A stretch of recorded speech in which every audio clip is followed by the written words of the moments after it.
right, my audience. My name is Heston Duff Estrada, and I'm doing a speech on why student athletes should have mandatory academic support or tutoring meetings.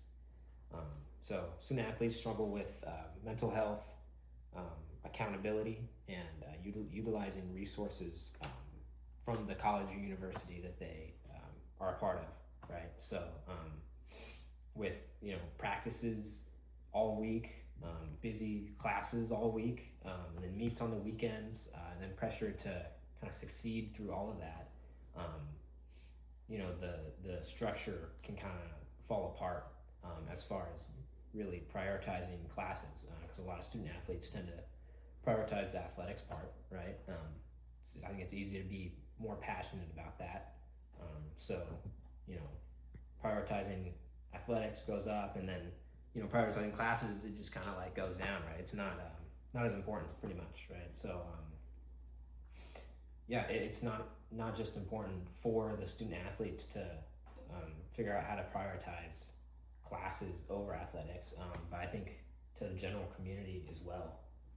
So show of hands, who knows a student athlete? There we go, there's their hands too. But yeah, so a lot of people know student athletes, right? And then not just when they're student athletes, but in the community as well. Very valuable people. They seem to be successful, right? According to the NCAA, over 75% of student athletes end up having a professional career in the degree that they choose, right? So you think focused outside the classroom tends to be focused inside the classroom, but right, that has to be utilized, and so this is kind of speech on how to get there. So I guess first point, I talked about struggling with mental health. So how do you reduce the stresses, right? So having overwhelmed schedules leads to like burnout and anxiety, and so really just having academic meetings to support those conversations are important, but also for the fact of kind of realizing just like importance, I guess, if that makes sense, right? So that there's not as much of a stress on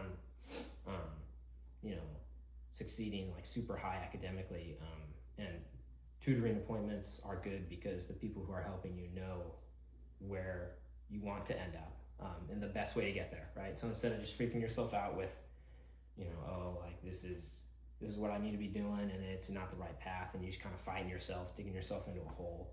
You can go to the path that's easiest, right? So I have a little graphic here. It shows what is the most difficult part about like finding tutoring appointments. There's a graph right there. So these first two, there we go. That's good.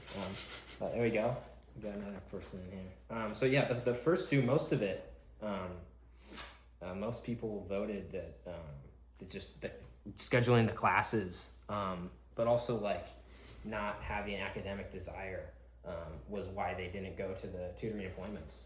And so lesser on that list is communication and whatever, but not having this kind of mandatory structure really shows that classes aren't getting scheduled correctly. That's something that's super easy to fix, and as well as really knowing what you want to do in college, right? Do you even want to be in college, right? If you want to be in college, you're not going to do the homework. You're not going to go to class, right? Everything's just not going to work out.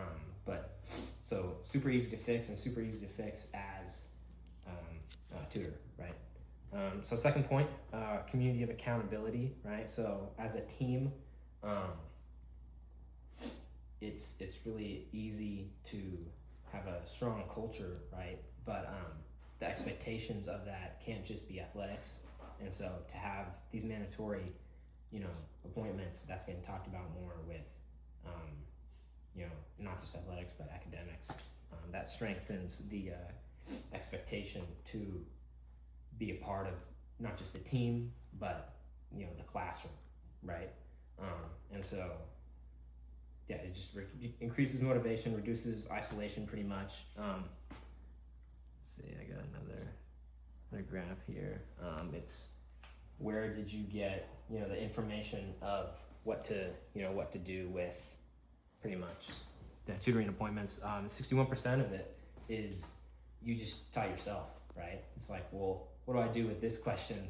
And most of it is teaching yourself, right? Only less than 19% of it is going to someone who has a degree in the degree that you're pursuing, or a mentor, or anyone from the school, really, and kind of asking them questions and reflecting with them, right? So having that strong community builds those bonds with people who know what you're doing better than you know what you're doing, right? The last point is just utilizing the resources, right? So not creating separation from the school and the athletic departments, right?